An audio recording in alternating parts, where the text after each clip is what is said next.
Hey, what's up everyone? Wanted to hop on here, do a quick video about my Optima Red Top battery that I actually installed about 2 weeks ago into my car. I want to give you an update as to how it's been performing.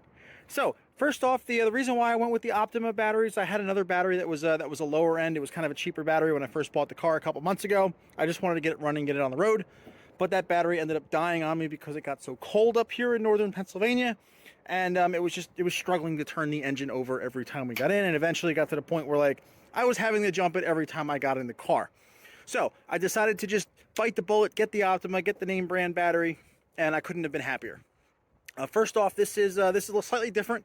An Optima is actually what's called an AGM battery, which is absorbent glass matte.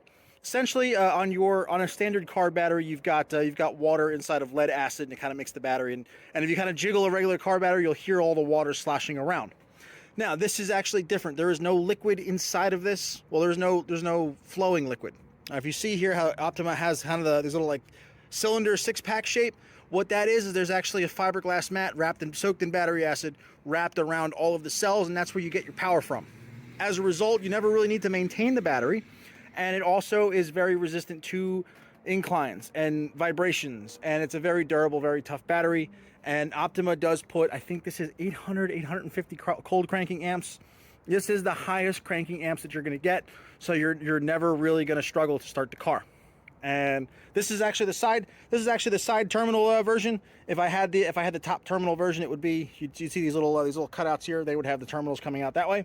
But again, this is a Chevy application, so it has the side terminals. And so far, I mean, I really can't be happier with it. I mean, it was a direct fit to the old battery that was in there.